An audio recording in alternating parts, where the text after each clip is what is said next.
Ito ba ay turo na galing sa kabuuan ng Biblia? 1 Thessalonians chapter 4 verse 15 to 17. For this we say to you by the word of the Lord, that we who are alive and remain until the coming of the Lord will not precede those who have fallen asleep.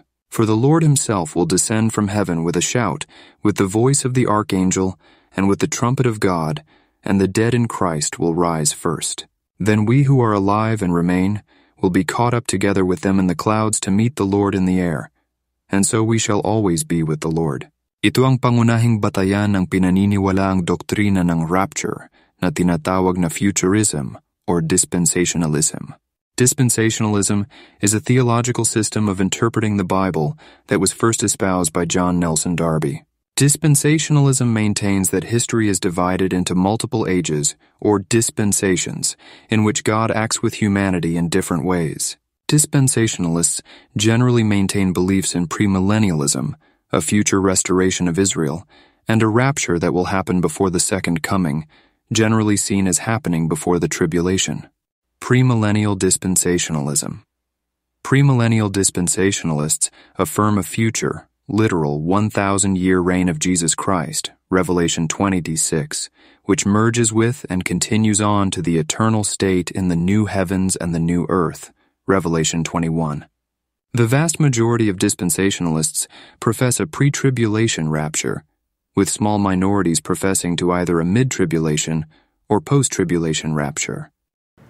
Hindi ba't kung ang rapture na sinimulang ituro ni John Nelson Darby noong 1830 ay totoong magaganap sa literal na paraan, lahat ng mga namatay na mananampalataya sa panahon ng lumang tipan at ang mga naging Kristiyano ay mabubuhay ng sabay-sabay. Sila ay mabubuo muli sa pisikal na katawan kasama ang mga maaabutang buhay. Iaangat silang lahat sa alapaap upang salubungin ni Jesus na nasa kanya ring anyong tao. Sapagkat napakalinaw naman ang nakasulat sa Biblia na sila ang kausap na sinasabihan ni Apostol Pablo, "We who are alive and remain until the coming of the Lord." Kung magkagayon, di ba dapat na nangyari na lahat ng mga ito sa kanila noon? Maliban na lang kung naniniwala tayong mayroon pang nabubuhay sa kanila hanggang sa ngayon. Lalong malabo naman kung sila ang pinangakuan, pero ang tinutukoy pala ni Pablo ay ang mangyayari mahigit 2,000 years pa sa kanilang future. At ang pinakamalaking katotohanan ay papaano maipapaliwanag ang mga sinabi at ipinangako ng Panginoong Hesus noon sa kanyang mga lingkod at sa mga mananampalataya sa kanya, gaya ng mga sinalita niya sa Mateo. For the Son of Man will come in the glory of his Father with his angels, and then he will reward each according to his works. Assuredly, I say to you, there are some standing here who shall not taste death till they see the Son of Man coming in his kingdom. Matthew 16, verse 27 to 28. You will be hated by all because of my name, but it is the one who has endured to the end who will be saved. But whenever they persecute you in one city, flee to the next. For truly I say to you, you will not finish going through the cities of Israel until the Son of Man comes. Matthew 10 verse 22 to 23. Alam ba natin kung bakit sinabi ito ni Apostle Paul sa 1 Thessalonians 4:15? For this we say to you by the word of the Lord, that we who are alive and remain until the coming of the Lord will not precede those who have fallen asleep. Ito ay sa dahilang inulit lang niya ang ipinangako ng Panginoong Hesus noon kasama ang mga lingkod. Bagamat hindi niya nakasama si Jesus, ay naalaman niya ito sapagkat ipinaalam sa kanya ng Diyos. Kaya't napakahalaga na sabihin niya ang mga katagang ito. For this we say to you by the word of the Lord, upang ipaalam sa lahat na hindi ito galing sa kanya. Ito ang sinabi ng Panginoong Hesus noon, kasama pa niya ang mga apostol, na inulit lang ni Paul. Matthew 16:28. Assuredly I say to you, there are some standing here who shall not taste death till they see the Son of Man coming in his kingdom. Hindi makakayang kahit paikutin at balasahin ang mga salitang ito. Napakalinaw ng mga salitang ipinangako ng Panginoong Hesus.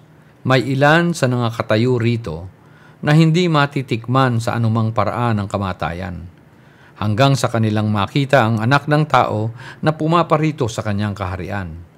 Lalabanan pa ba ng iyong kaisipan, kapatid, ang mga salita ng Panginoong Hesus? Narito pa ang isang pagkakataon na magpapatunay na nang sabihin ng Panginoong Hesus na maaaring abutan pang buhay ang ilan sa mga apostol sa kanyang pagbabalik. Peter turned and saw that the disciple whom Jesus loved was following them. This was the one who had leaned back against Jesus at the supper and had said, "Lord, who is going to betray you?" When Peter saw him, he asked, "Lord, what about him?" Jesus answered, "If I want him to remain alive until I return, what is that to you? You must follow me." Because of this, the rumor spread among the believers that this disciple would not die. But Jesus did not say that he would not die. He only said, "If I want him to remain alive until I return, what is that to you?" This is the disciple who testifies to these things and who wrote them down. We know that his testimony is true. John 21 verse 20 to 24. Nalaman nga natin na sa pamamagitan ng salaysay na ang tinutukoy rito ng Panginoon ay si John the Beloved. Kaya't kung papansining maigi, alam na ng mga apostol ang kanyang pangakong pagbabalik na magaganap sa kanilang henerasyon, kaya itinanong ito ni Peter noon. Hindi nakapagtataka kung bakit marami ang hindi naniniwala kay Jesus noon pa man. Naunawaan nilang malinaw ang pangako niya sa Biblia na siya ay magbabalik rin sa panahong iyon ng mga apostol. Ngunit dahil sa maling aral at paliwanag ng mga taong hindi nasumpungan ng katotohanan sa paraan ng pagbabalik ng Panginoon, ay sinabi nilang si Jesus ay huwad na propeta at hindi tunay na Diyos, sapagkat hindi natupad ang kanyang mga sinabi. Alam kasi nila at naunawaan ang mga nakasulat ng sabihin ng Panginoon ang pagbabalik niya sa henerasyong iyon. Dahil sa mga maling aral ng mga nagpakilalang Kristiyano noon, ay nagdulot iyon ng kalituhan sa marami. Kaya't sila'y tumalikod sa Diyos at naghanap ng ibang paniniwalaan. Dahil sa mga taong nagmataas sa kanilang sariling pangunawa, hindi nila natanggap ang kapangyarihan ng mga ipinasulat ng Espiritu ng Diyos sa kanyang mga lingkod. Ang katotohanang si Jesus ay nagbalik na noon, hindi sa katawang pisikal kundi sa kapangyarihan ng kanyang paghuhukom sa Jerusalem. Gayon din ang pagtupad niya sa pangako para sa mga naging tapat noong una mula pa kay Abel.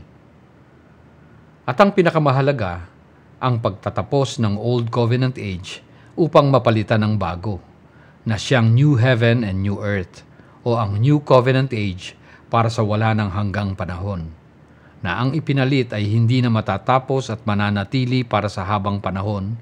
Kaya sinabi ni Jesus na, "Heaven and earth will pass away, but my words will not pass away." Ang Old Covenant Age na nagwakas ay natupad noong AD 70 sa pagkasira ng templo na siyang simbolo nito.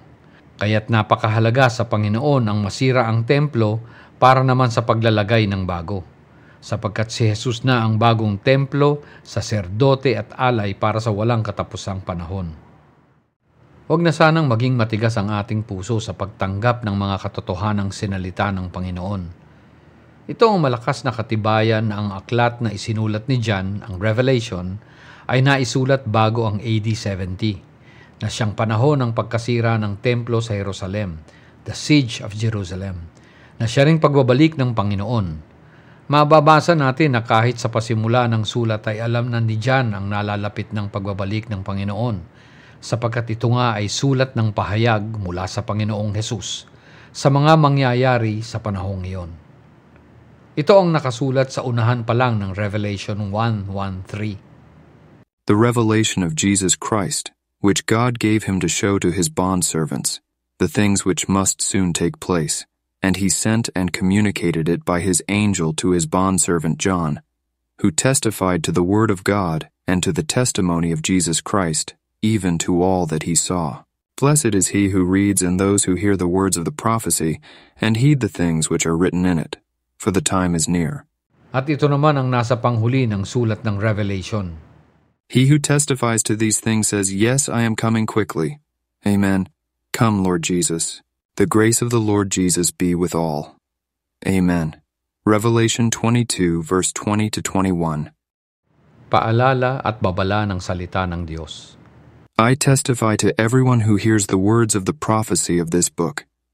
If anyone adds to them, God will add to him the plagues which are written in this book.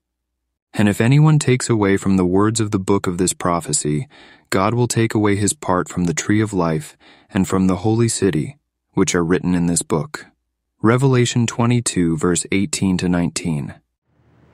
Kapatid, tayo at hindi ibang tao ang dapat magpasya para sa atin. Hindi dapat na lahat ng aral na ating naririnig, lalo na sa mga inaakala nating matalino at pinagkakatiwalaan, ay basta na lang natin tatanggapin. Sapagkat kahit sila ay maaaring madala rin ng kamalian.